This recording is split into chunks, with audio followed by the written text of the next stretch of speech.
నమస్కారం. నా పేరు పిల్లా కుమారస్వామి రెడ్డి. నేను కదిరిలో ఎల్ఐసిలో డెవలప్మెంట్ ఆఫీసర్గా పనిచేస్తుంటాను. అట్లాగే సామాజిక కార్యకర్తను. నేను సాహిత్య రచనలు చేస్తుంటాను. అలాగే science and food and nutrition మీద కూడా నేను కోర్స్ చేశాను. దానివల్ల ఈ ఆరోగ్య జీవనం అనే పుస్తకాన్ని నేను వెలువరించాను. ఈ ఆరోగ్య జీవనం పుస్తకం వెలువరించడం వెనక ఉద్దేశం ఏంటంటే ప్రజలందరికీ ఆరోగ్యం పట్ల అవగాహన కలగాలనేది ఒకటి, రెండోది ఆరోగ్యంగా ఉండడానికి మనం ఏం చేయాలనేది ఒకటి. అనారోగ్యం వచ్చిన తర్వాత డాక్టర్ దగ్గరికి వెళ్తాం, అది వేరే విషయం. కానీ ఆరోగ్యంగా ఉండడానికి ఏం చేయాలి అనేటువంటిది. ఇప్పుడు కరోనా వచ్చింది. కరోనా వచ్చినప్పుడు మనం కరోనా వచ్చిన తర్వాత డాక్టర్ దగ్గరికి వెళ్తాం, కానీ కరోనా రాకముందు మనం జాగ్రత్తలు తీసుకుంటాం. అలాగే ప్రతి జబ్బును రాకుండా ఉండాలంటే మనం ఏం చేయాలి, ఇది ప్రాథమిక అవగాహన. ఇది డాక్టర్లు ఏం చెప్పరు. డాక్టర్లు వైద్యం ఏదైనా జబ్బు వస్తే దానికి వైద్యం చేస్తారు తప్ప దాని ముందర రాకుండా ఉండడానికి ఏం చేసుకోవాలో నివారణోపాయాన్ని చెప్పరు.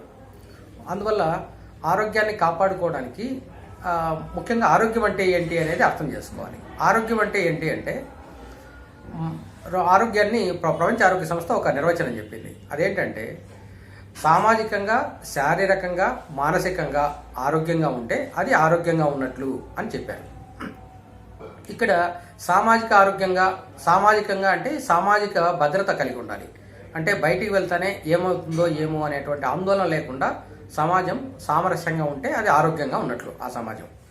కానీ ఇప్పుడు ఎక్కడ చూసినా కూడాను మత కల్లోలాలు ఉంటాయి, లేదా మా అమ్మాయిల పైన అఘాయిత్యాలు ఉంటాయి, లేదంటే ఏదో ఒక కుల ఘర్షణలు ఉంటాయి. ఇవన్నీ కూడాను సామాజిక అభద్రతను కలిగజేస్తాయి. కాబట్టి సమాజం అనారోగ్యంగా ఉంది. దాన్ని ఆరోగ్యవంతం చేయాలంటే మంచి భావాలు ప్రచారం చేయాల్సి ఉంటుంది.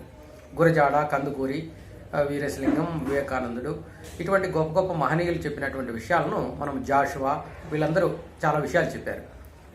వీటన్నిటిని కులవివక్ష పోవాలని, సామాజిక అంతరాలు పోవాలని, మతములన్నీ మాసిపోయి జ్ఞానం ఒక్కటే నిలిచి వెళ్ళాలని గురజాడ చెప్పాడు. అలాగే ప్రతి స్త్రీ ఆధునిక చరిత్రను తిరగరాస్తుందని కూడా గురజాడ చెప్పారు. అంటే ఇటువంటి భావాలను మనం ప్రచారం చేయడం ద్వారా సమాజం ఆరోగ్యంగా ఉంటుంది. అలాగే మనము శారీరక ఆరోగ్యంగా ఉండాలంటే ఏం చేయాలి? శారీరక ఆరోగ్యానికి ప్రధానంగా 3 అంశాలు దోహదం చేస్తాయి. అదేంటంటే ఒకటి గాలి, రెండోది నీరు, మూడోది ఆహారం. ఇప్పుడు గాలి కలుషితం అవుతోంది అంటే వాతావరణ కాలుష్యం ఇవన్నీ ఉన్నాయి. దీన్ని అరికట్టాలి. ఇది ప్రభుత్వాలు తీసుకోవాల్సిన చర్యలు ఉన్నాయి. అలాగే మనం ప్రజలు కూడా జాగ్రత్తలు తీసుకోవాలి. ఈ వాతావరణంలో మార్పులు వస్తున్నందుకు గాను ఇటీవల ప్రపంచ దేశాలన్నీ కలిసి ఒక సదస్సు కూడా ఏర్పాటు చేశాయి. ఒక వారం కిందటే జరిగాయి.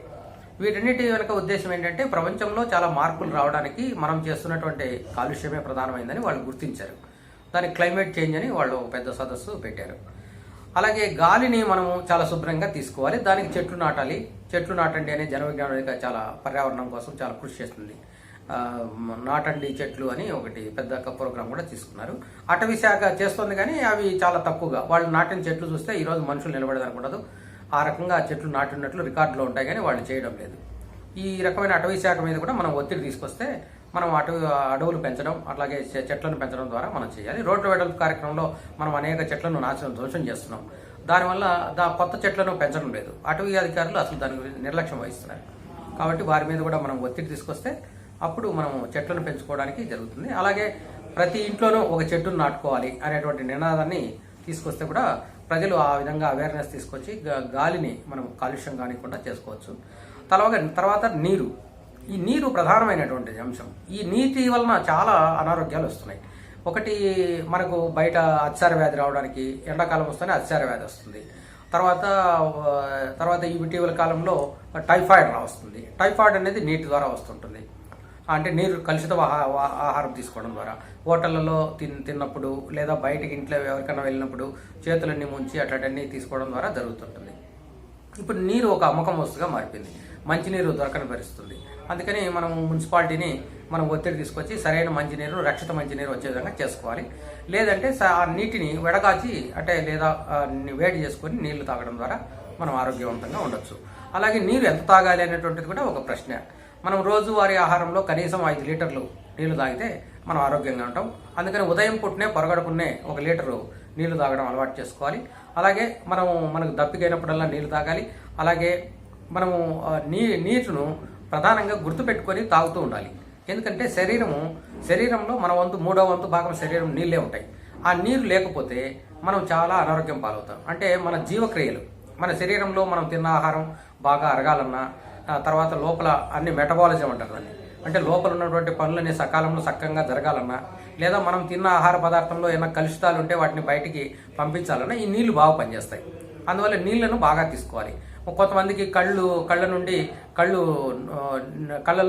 వాళ్ళకు కన్నీరు అనేది కారదు, అలాగే వాళ్ళకు నీరు స్రవించదు. కారణం ఏంటంటే నీళ్లు తక్కువ తీసుకుంటారు వాళ్ళు. అలాగే మలబద్ధకం వస్తుంటుంది, మలబద్ధకం రావడానికి నీళ్లు తక్కువ తీసుకోవడం, ఇవన్నీ కూడా అట్లా పైల్స్ వ్యాధి కూడా వస్తుంటుంది వాళ్ళకు. ఇవన్నీ కూడాను అలాగే మనకు క్యాన్సర్ కానీ ఇటువంటివన్నీ రాకుండా ఉండాలంటే మనం నీళ్లు బాగా తీసుకోవాలి.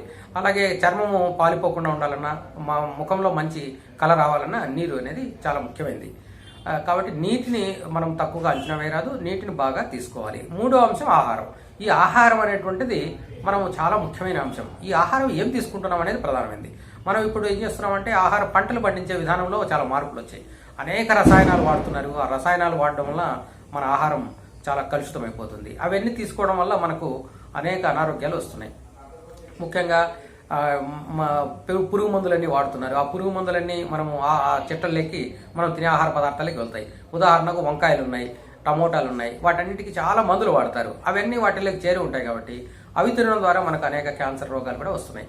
ఉదాహరణకు మన అనంతపురంలో క్యాన్సర్ ఎక్కువగా రావడానికి కారణం ఏంటి అనే చాలా మంది నిపుణులు పరిశోధన చేస్తే ఎక్కువగా మన చెనక్కాయ విత్తనాలలో మనము చెడిపోయిన చెనక్కాయ విత్తనాలు ఎక్కువగా తింటున్నారు అనేటువంటిది తెలిసింది. అంటే చెనక్కాయ విత్తనాలు చెడిపోవడం ద్వారా ఆ విత్తనాలనే మనం చెనక్కాయ చట్నీ చేసుకోవడం ద్వారాను, అలాగే మనం రకరకాల చెక్కీలు అటువంటివి చేసుకోవడం ద్వారాను, ఇవన్నీ పాకం పప్పు ఇటువంటివన్నీ తింటుంటాం. ఇవన్నీ కూడాను వాటిల్లో అవన్నీ ఉండడం వల్ల చేదుగా ఉంటాయి. అవి బాగా వర్షానికి నానిపోయినవి చెడిపోయిన విత్తనాలు అవన్నీ. అట్లాగే మోనోక్రోటోఫాస్ అట్లాంటి మందులన్నీ వాడి ఉంటారు. వాటిన్నింటినీ మనం తీసుకుంటాం కాబట్టి క్యాన్సర్ వస్తుంది అనేది ఒకటి. అలాగే జంక్ ఫుడ్స్ తినడం, బయట రకరకాల ఫుడ్స్ అన్ని తింటుంటాము.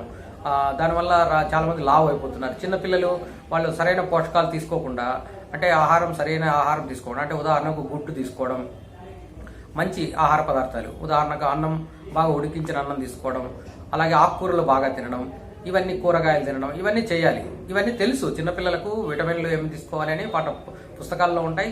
చాలామంది టీచర్లు కూడా బాగా చెప్పి ఉంటారు. అయినప్పటికీ ఆహారంలో శ్రద్ధ తీసుకోకపోయిన దానివల్ల అనేక రోగాల బారిన పడుతున్నారు. ఈరోజు ఎక్కువ మంది చిన్న వయసులోనే పట్టనెత్తి వస్తుంటుంది. తర్వాత ముఖం అంతా పాలిపోయి ఉంటుంది. స్త్రీలలో మహిళల్లో రక్తహీనత అనేది ఎక్కువగా ఉంటుంది. అంటే రక్తహీనత ఉండడానికి కారణం ఏంటంటే వాళ్ళకు మామూలు హిమోగ్లోబిన్ అనేది చాలా బాగా ఉండాలి, 14% ఉండాలి, కానీ వాళ్ళు 6-7% మాత్రమే ఉంటుంది. దీనికి కారణం ఏంటంటే ఆకుకూరలు సరిగ్గా తినరు. అలాగే బొప్పాయి నాకు ఇష్టం లేదండి అంటారు వాళ్ళు. వాస్తవానికి బొప్పాయి పరింకాయ అంటమే. మనం ఆ పరింకాయను బాగా తినడం ద్వారా రక్తం బాగా వృద్ధి చేస్తుంది, కానీ అవి తినరు. అవి తినడం అలవాటు చేసుకోవాలి. ఇవన్నీ కూడా పండ్లు, కూరగాయలు ఏ కాలంలో పడితే అవన్నీ తినాలి. నాకు ఈ పండ్లు పడవండి అని అంటుంటారు, కానీ పడవు అనేటువంటిది అంశం ఏం లేదు. దీంట్లో ఏది పలానేది పైత్యం చేస్తుందని, పలానేది ఒళ్ళు చేస్తుందని, పలానేది చల్లదనం ఇస్తుందని, వేడి చేస్తుందని అనే రకరకాల అపోహలు ఉన్నాయి. అవన్నీ మనము పక్కన పెట్టేసి ఏ కాలంలో పండితే ఆ పండును ఒకటి కనీసం 2-3 సార్లు అన్న తినగలిగితే మనం ఆరోగ్యంగా ఉంటాం. అదే పనిగా ఒకే పండును తినడం కాకుండా రకరకాల పళ్ళను తీసుకోవడం ద్వారా మనం బాగుంటాం. అలాగే తృణధాన్యాలు, మనం ఆహారంలో మనం ఇప్పుడు వరి ధాన్యం ఎక్కువ తింటున్నాం, అంటే వరి అన్నం ఎక్కువ తింటాం. దాని బదులు తృణధాన్యాలు అంటే రాగులు, సజ్జలు, ఇప్పుడు కొత్తగా వస్తున్నటువంటి యారికలు, ఇటువంటివన్నీ తీసుకోవడం ద్వారా మనం ఆరోగ్యంగానే చేసుకోవచ్చు. ఇవి మనం సరిగ్గా తీసుకుంటే రైతులు కూడా అవే పండిస్తారు కూడాను.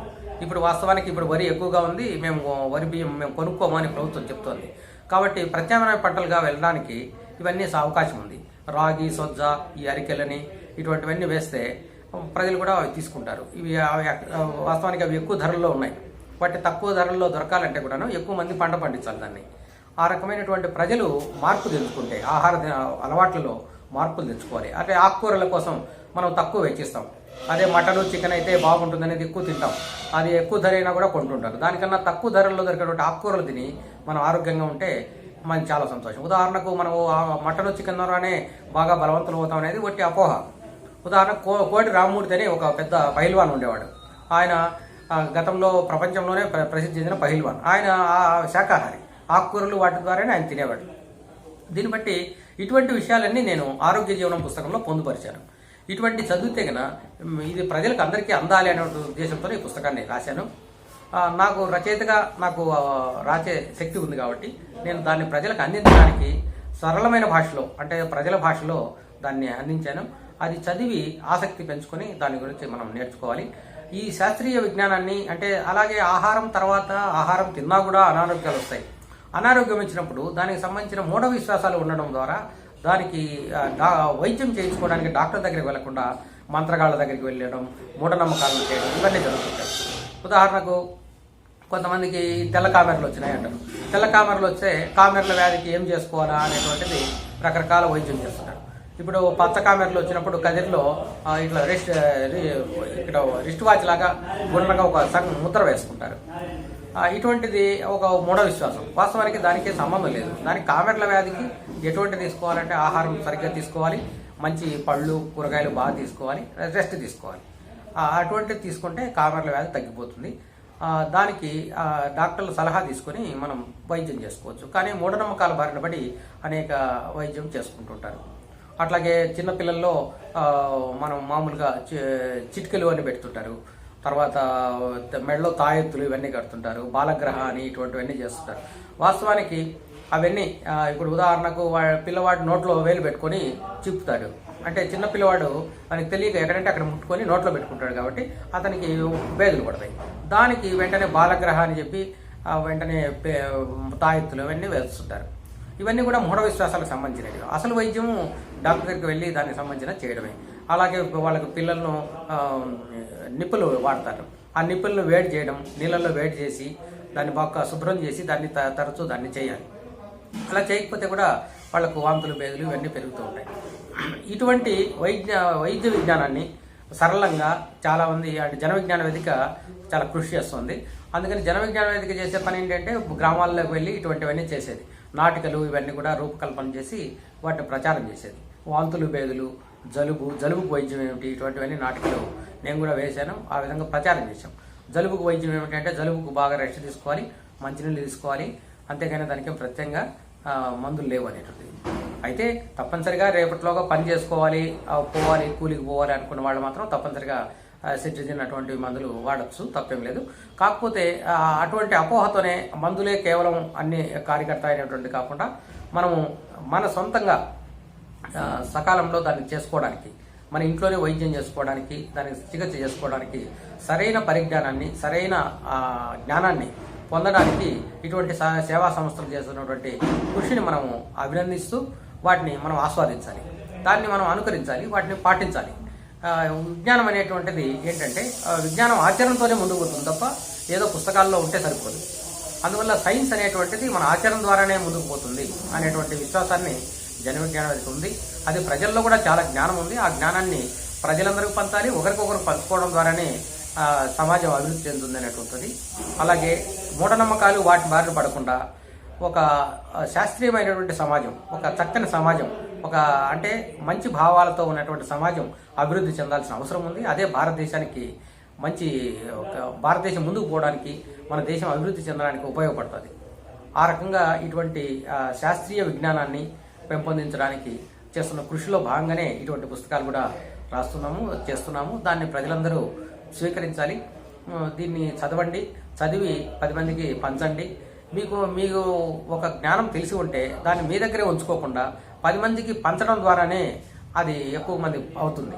కానీ అజ్ఞానాన్ని పంచుతున్నాం.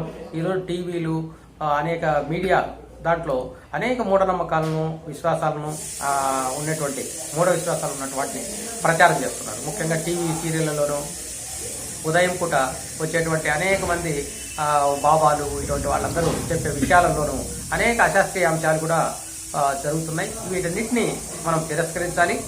ఏవైతే సరైన జ్ఞానంగా ఉందో, ఏదైతే సమాజానికి ఉపయోగపడుతుందో, ఏదైతే మనిషి అజ్ఞానం పటాపంచలయ్యి శారీరకంగా, మానసికంగా, సామాజికంగా ఆరోగ్యవంతంగా ఉంటాడో అటువంటి జ్ఞానాన్ని మనము పెంపొందించుకోవాలి. అటువంటి వారిని అభినందించాలి. అటువంటి వారిని మనము ముందుకు తీసుకోవాలి. సోషల్ మీడియాలో మనం దీన్ని కృషి చేయాలి. ఆ రకంగా మీరు చేస్తారని, దీన్ని ఆదరిస్తారని, నేను చెప్పిన విషయాలు కొన్ని వరకే ఉన్నాయి. ఇంకా చాలా విషయాలు మనం ఇతరుల ద్వారా మనం తీసుకోవాలి అని భావిస్తూ మీకు అందరికీ మీ దగ్గర సెలవు.